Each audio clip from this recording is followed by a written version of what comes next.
they're up to something.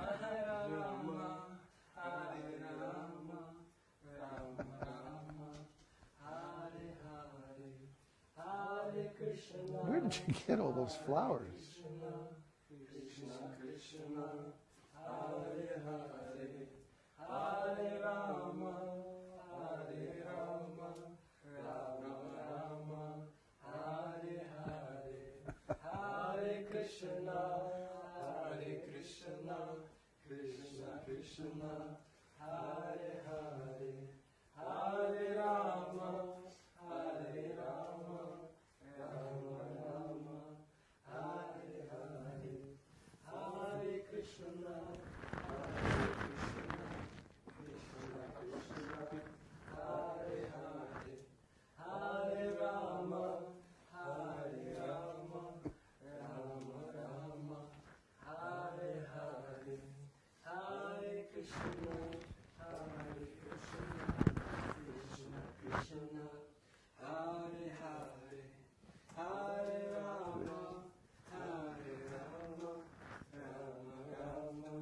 Hare Hare, Hare Krishna, Krishna Krishna, Hare Hare, Hare Rama, Hare Rama, Rama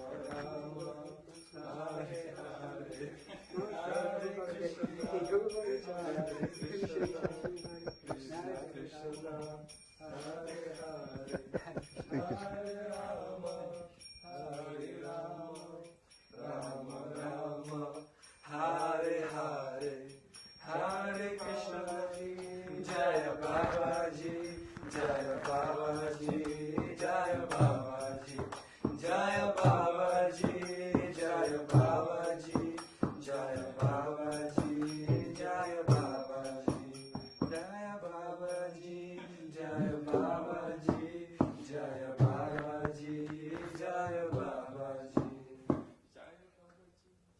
All right, enough. Well, this is very nice.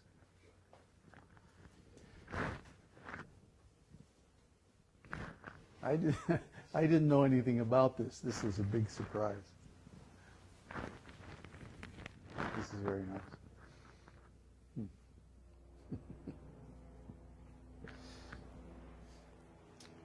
So, Hare Krishna. Air Force Act for you as well. Yeah, right. Well, I don't know what to say. They planned this all by themselves, so I am not responsible. But, huh? They have no sound. They have no sound. But we have. We speak a little. Is it okay now? It's okay there. Yeah. This happened the last week, remember? Really? Apparently there was no sound, and then all of a sudden there was sound. Hare Krishna. Oh boy. There's still no sound? No. Oh, rascal, dim. Well, if you want to hear, come here. Doesn't. Well, I'm just going to speak because I don't want to take up all this time, with just fussing around with all this stuff. So, it's the duty of the disciple to worship the spiritual master, especially on his appearance day. And this ceremony is called Vyasa-puja. Vyasa-puja means the worship of Vyasadeva, the compiler of the Vedas. Or actually, Vyasa means divider. And his other name is Kṛṣṇa Dvaipāyana. Krishna because he's dark colored, just like the Lord. And Dvaipāyana means he was born on an island. Dvaipāyana, Dvipa means island. So Dvaipāyana means one who takes birth, one who appears on an island. Vyasadev's father was Parashara, the greatest authority on Vedic astrology. And he knew that the auspicious moment for the appearance of an incarnation of the Lord who would create the Vedic scriptures or record the Vedic scriptures on this planet had arrived. So at the time he was crossing a river, and he was in the boat, and the boat girl was a daughter of a fisherman, or actually she had been born from a fish. And it's a long story. Anyway, so he said to her, you know, now is the time when a wonderful incarnation of the Lord can appear. So if you would have sex with me at this time, then he can come. And she said, well, two problems. Number one, I'm a virgin. And number two, we're out here in the middle of the river where everybody can see. So, no problem, says Parashara. I'll give you a boon that the baby will be born immediately. And afterwards you'll retain your virginity. This is not an ordinary birth. This is a spiritual birth. And number two, we'll go over to this island here and I'll create fog, which will obscure everything. So they went over to the island. Now, if you read in the beginning of Krishna book how Krishna appeared, Krishna does not appear by the ordinary process of seminal injection. First, Krishna appeared within the mind of Vasudeva.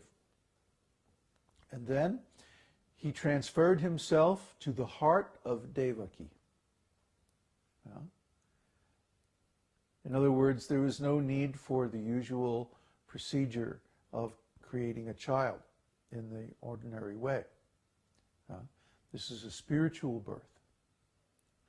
So in the case of Vyasadeva, something similar happened. That his essence or his pure form appeared in the mind of Parashara and then was transferred to the heart of his mother, whose name at the moment I can't recall. Anyway, he was born immediately in his spiritual form and left that place with his father, Parashara.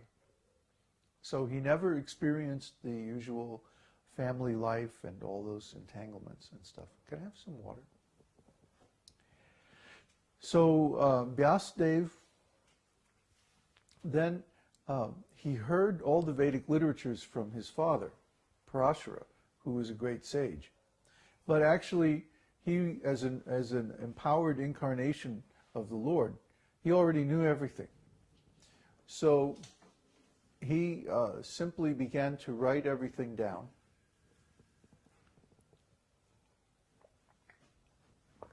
And with the help of his disciples, he divided the original Veda.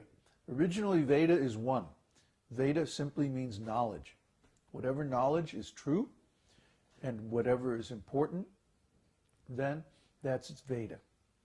So by the mercy of Vyasadeva, he recorded all the Vedas and then divided them into 4 parts. The Rig Veda, Sama Veda, Yajur Veda, and Atharva Veda. Those are the 4 Vedas. And from those 4 Vedas, then there are 4 disciplic lineages.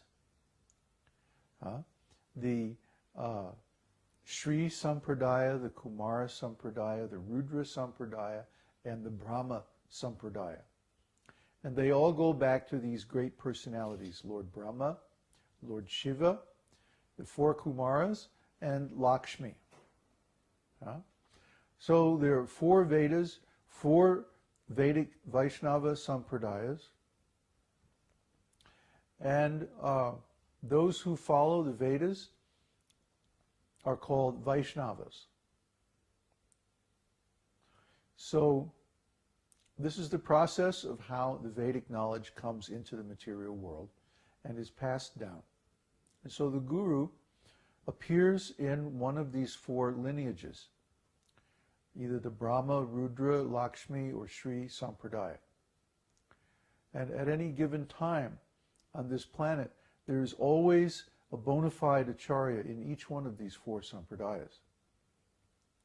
So the acharya is worshipped as the representative of Vyasa. And as we see, especially in the Brahmā Sampradāya, that the acharya is always an author, because Brahma is the original